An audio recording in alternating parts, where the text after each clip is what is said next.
So I quit playing my team. And I quit playing 2K in general. Now, the answer in short, easy answer is because the main mode that I play my team has become casino. But I actually think that the answer is a lot deeper than just that. I think I have a little bit of a story to tell, and that's the whole reason why I'm making this video. Whether this video is really necessary or not, I don't know. But I just wanted to give my sort of think piece on it and, see if anyone else could learn from me or just kind of share their experiences in the comment section as well. I definitely have a disdain for whoever has decided to make all of these decisions for the game lately. And we'll kind of dive into that here in this video today. And now I do have some notes right here. So if y'all see me looking down from time to time, that's kind of why I'm doing that. So in order for me to tell this full story, we kind of have to start from the beginning. So yeah, I already know comment section is gonna be like, damn. It is what it is. My very first NBA 2K I played was 2K5 on the original Xbox. So you can imagine I'm 25 years old. That's a long time ago. So honestly, before some of you guys were born, that's going to be watching this video.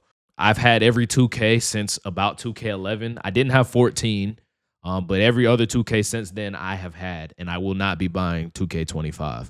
I used to play a lot of Park. I used to play a lot of my team. I used to play a lot of my league, and everything else in between. I played everything on there, and there's been this big rise of like comp, whether it be Park or my team, but we'll talk about that later in the video. The point being is that I used to really like the game a lot, whether I was playing casually or competitively. But there's just been a big shift lately. Probably, I would say about, I think 2K22, 2K23. That was probably when things really turned for the worse. We'll touch on all of that and just my experience with that directly. So around 2K21 is when I first started streaming. I started streaming in 2K21. That's when I had my first setup. I was streaming, making videos, all those things. And as you know, if you play my team or if you don't play my team, I'll explain it to you like this.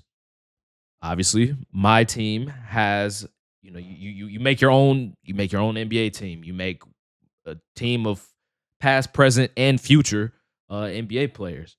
I personally felt like I was, pretty decent at the game, that I could, be able to compete with people. So I eventually, started getting into, being a competitive my team player, right?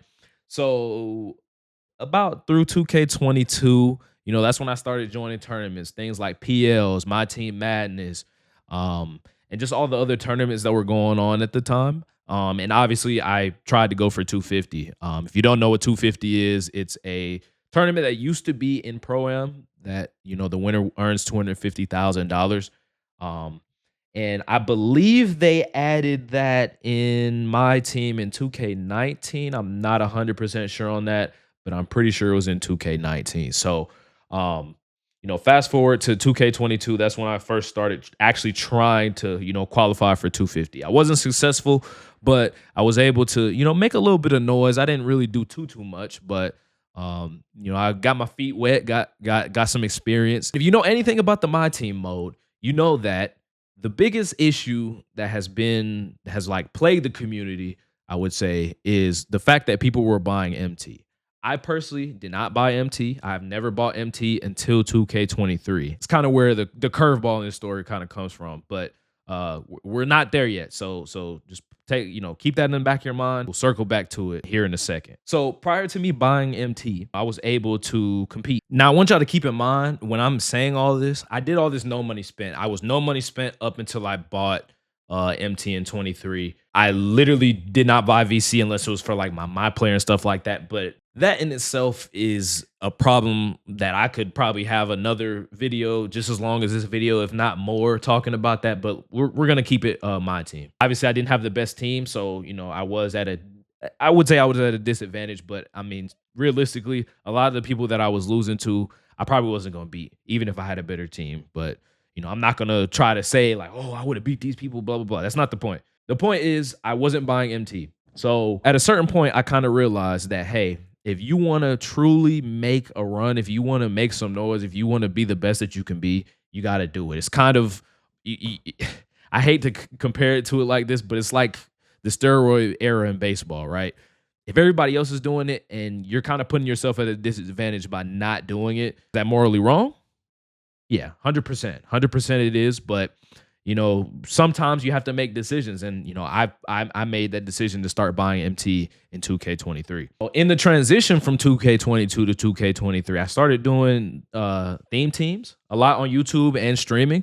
That was probably the most fun I had doing that. And again, that was before I was buying MT. I just used the MT I grinded up from playing the game. So fast forward to 2K23. That's when I start buying MT. I actually started off the year not buying MT, and I almost qualified by not buying MT.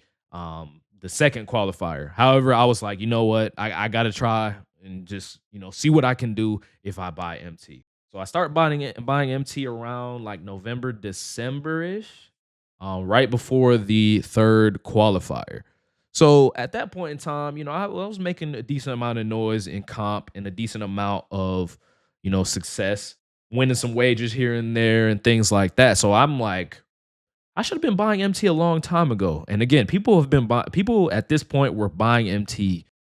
Who knows how long it really was? I have no idea. Fast forward to January of 2023.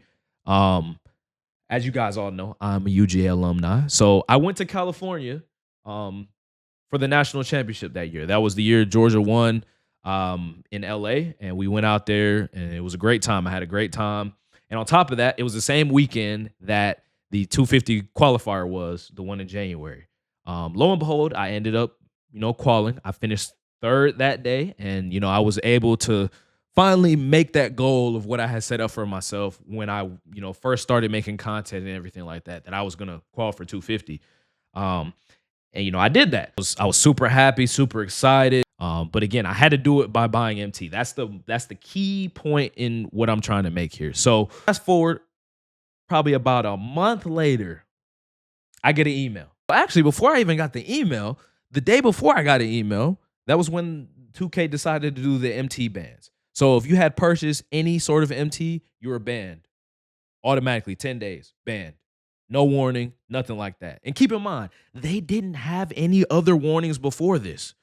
They didn't have any other warnings before this. I think they had one in like 19, but that was like the last time they did it. And they had not banned nobody for doing that for I don't know how long, which is honestly why I did it, because I was just like, if there's no punishment, why would I not? That doesn't make sense. If other people are doing it and I'm not going to get punished, why would I not? Although it's in the TOS, again, I take full responsibility that I got banned and so on and so forth.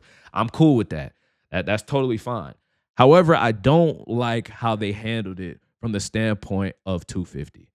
So if you don't know, if you clicked on this video and you don't really know what's going on with that, they banned all of the 250 qualifiers if you were banned or if you were caught buying MT. And their reasoning behind this was to say that, okay, if it wasn't that many people that bought MT, we would have been okay. We would let y'all play and so on and so forth. However, I think they said only 3 people that qualified out of a total of 64 people didn't buy MT, which is why they did it. And again, there was no prior warning to this. There was nothing. There was no like, hey, if you're caught buying MT, you can't compete anymore. No warning whatsoever. And that's the problem that I have. That was strike one. You know how in baseball, they have, strike 3, you're out. That was strike 1. Okay.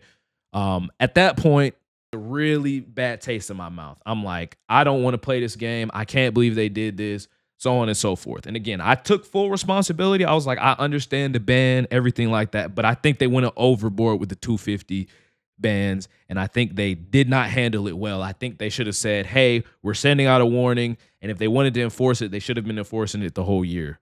We're sending out a warning saying, hey, you buy any more MT after this, you're done. Everybody would have stopped. I'm telling you, everybody would have stopped, including myself. We would have all stopped. Say no more. That's all we had to do. But y'all want to sit there and ban everybody immediately. They have every right to do so.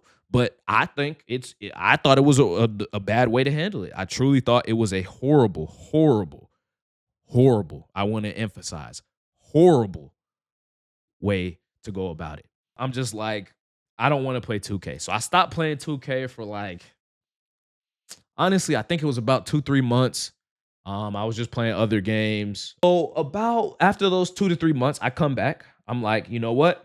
I'm willing to put behind me what happened. I'm willing to put it behind me. I'm willing to turn over a new leaf. Maybe 2K has changed. Little did I know I was very, very incorrect. But yeah, I'm just thinking like 2K, I'm willing to give it another chance. This is what I've built my content on, is what I've built my channel on. And it doesn't make sense for me to turn my back on when I have a chance to grow my channel, grow my Twitch, grow everything, that I'm doing content creation wise. And the 2K23 is okay. I'm considering I'm back to doing theme teams and having fun on the game, not really playing competitively anymore. But again, in 2K24, I'm like, okay, I want to get back into my team and everything like that. But as y'all know, or if you don't know, they took the auction house out of my team. No other Ultimate Team mode in existence has ever done that. None at all, which is why when the game first dropped, I was very skeptical of the player market. I didn't think it was going to be what it was at, like where it's at now. But I was very, very skeptical because that meant 2K could control the prices of all the cars. They could decide who's expensive and who's not. I had a feeling they were going to do that, but I didn't think they were going to do it to the way that they do it now. I'm cool. At the beginning of the game, I'm like, all right, this is brand new game. I'm willing to try it out. I'm willing to see player market. Let's see how it works out. So it starts out okay. I think, it was all right. There really weren't any like budget cards. Funny, I was talking to my stream about it. They were really only budget cards because they were low overalls, not because, they were cheap. They were cheap, but they were only cheap because they were low overall cards, if you get what I'm saying. So things are okay. Probably about what, from September to about, I say, honestly, only the first month, because we got that Diamond Shack that came out. You had to lock in all those sets just to get, and it's not like you could, snipe the cards. You had to pay whatever amount 2K set for that, and you had to lock it in. And that Shaq card was really good. If you didn't have Shaq, you were getting horse. You were gonna get out rebound, and you were gonna get dunked on. What ended up getting me kind of upset is that the game started to become more and more pay to win. I kind of wish I stopped playing earlier, but we'll get to the final straw. So the game becomes more pay to win. There's a Kobe Bryant that comes out. There's all these other cards that are locked behind paywalls that you have to lock in, Wemby, so on and so forth. So Strike 2, when they announced the 100 overalls, that was the day I stopped playing my team. I deleted 2K off my console when I saw that blog come out. The blog said, if you want this 100 overall, you have to open packs. You cannot go to the player market and get the card. We are not putting that card in the player market. It is only gambling. It is only through gambling. And I said, there's absolutely, positively no way I will be playing this game because I cannot obtain this card unless I want to gamble. That's ridiculous. That's stupid. I'm not doing that, etc. Now, I personally thought, at first it was just going to be, chill, because the week before they were just they had the all-star content. I thought it was just going to be a one-off thing that, oh, it's just going to be gamble only and so on and so forth. So I was still playing technically when it was still gamble only, but the very next week is when they announced that 100 overall Kareem, and I was just like, nope. I can definitely tell they're not done with this. They're going to continue to go down this way. And 5-6 months later, I am absolutely correct. They're still doing it. They're still forcing this gamble only on it, and I just think it's absolutely horrible. They've obviously made made it a point, put more of a focus on their profit, more of a focus on their shareholders, rather than the actual people that play in the community. It's a horrible idea. Y'all bugging. Y'all are absolutely tripping, and I'm not with it. To me, that's Strike 2. That's Strike 2. I'm not with that. I'm not doing that. Not doing it at all. I'm not indulging in it whatsoever. And this is what really did it, because I was really actually considering potentially coming back at some point. Probably not this year. I probably was going to at least wait till 2K25, but I'm definitely not coming back anymore after this. So if you don't know, if you live under a rock, if you're in the My Team community, you live under a rock, or you just don't know what's going on, 2K had announced at the beginning of the year that there would be a collector level Kobe coming out. Essentially what that means is if you collect all the cards, whether you have to pay for it, you have to grind for it, et cetera, if you get a certain amount of cards, you get a Kobe, right? Me personally, I do not care what the issue was, why the collector level Kobe did not come out, because they eventually changed it to a bunch of 100 overalls. The only 100 overall that they didn't put in there was Yao Ming, which was the most desirable one.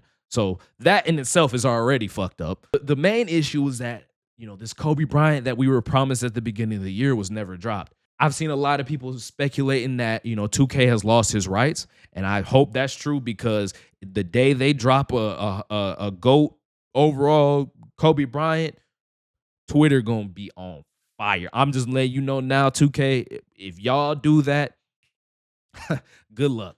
My issue was that they waited, and again, this goes back to how I was talking about earlier in the video. They waited until the day before the Kobe was coming out, and they dropped a message in their Discord to say, by the way, the Kobe that we promised y'all, that you spent all your hard-earned money, your time, countless hours of grinding the game. Oh yeah, that Kobe's not coming out. We're gonna put it. It's gonna be 100 overall, and we're gonna leave you in the dark on the reason why. Now, I'm not asking for full transparency, but if you're gonna do that the day before, I think we deserve a reason to know why that happened, in my opinion. And again, they could have went about it a completely different way. They could have, ahead of time, before the Kobe was even coming out in April, at the end of April, they knew that they weren't gonna be able to drop it. So I think if they said, hey, 2 weeks before the Kobe comes out, hey, we sorry, we tried everything we could, Kobe's not gonna happen, et cetera, et cetera. I think people would have been at least a little more understanding. But if you do it the day before and you announce it in your Discord rather than on Twitter, where most of your 99% of your posts go, that to me just communicates that you know what you're doing is wrong, but you don't want to say it. You feel me? Obviously, they'll never admit that. They'll never say that, but that communicates to me that what you're doing is wrong and you don't want the backlash. People still backlashed you, but hey, it is what it is. You feel me? And so the culmination of all those strikes is pretty much why I'm not playing the game. The fact that they banned us from 250, the way that they handled it, it's not even the fact that they banned us from 250. I'm it is what it is. It's the way that they handled it. Had they went back and handled it and said, hey, you guys buy any more MT, you're done, then you'll get banned. Okay, cool. Nobody would have bought MT. But you literally spit in the face of your own community saying, oh, we haven't been enforcing this rule for literally 5 years, but now we're going to enforce it. And everybody that's done it, you're done. You're done. Say there was a speed limit and the police weren't enforcing the speed limit for literally 5 years straight. Then one day they're like, all right, anybody over the speed limit, you're going to jail. You're going to jail for at least a year. Obviously, it's not, it's not a one-to-one comparison. I'm just comparing. Chill. Chill. Imagine if they did that, right? That doesn't make sense to me. If you're gonna enforce something, enforce it. Put your foot down and enforce it. Don't sit there and sit on your heels all this time and then decide to enforce it out of nowhere. And it directly affected me. So that was strike one. Strike two, gamble only. No chance I'm playing a game where I have a chance to get a card by opening a pack that I have to spend with my money. Not doing that. I get you can grind your MT. I'm not finna sit there and spend my MT on a non-guarantee. I'd rather go to the auction house and go get the card, or I'd rather go to the player market and get the card. Not doing that. Strike three, the Kobe situation. I'm not gonna sit there and explain it again. Y'all understand what happened with the Kobe situation, but those culmination of those three things is why I do not play this game anymore, why I will not play the game anymore, and why I won't upload or anything like that. So obviously that, if you're anywhere in the My Team community, you understand that. But this is more for my other people that just, if y'all want to know or know more about the situation or whatever, that's my 2 cents on it. And again, I think the culmination of those things that I shared with y'all is pretty much why I don't play the game anymore. It just, they obviously do not care about us. Whether it obviously was not directed specifically at me, but they all directly affected me. So I'm just not gonna be a part of that, and I'm not gonna sit there and support a company that doesn't support its community. You feel what I'm saying? That it's very backwards. It's very stupid. And I hope they can get their shit together one day, and that 2K can be back to its former self. Again, I have no idea what goes on the park side. I don't really play park like that no more. I've seen some things, but I ain't gonna speak on it because I don't really know much about it. I'm gonna speak in my domain and speak on what I know and what I've been through. So yeah, hopefully y'all enjoyed the video. I know I probably just been rambling for way too fucking long. That's why. That's your answer. If I ever have any questions or anything like that, just reference this video, I guess. I don't know. I don't even know who this is really for, to be honest. I'm just rambling at this point. So we'll see y'all in the next video, man. I'm out of here. Appreciate all the love y'all been showing me on, my branch out. We're gonna continue to do that. And yeah. We'll see y'all in the next one. Peace.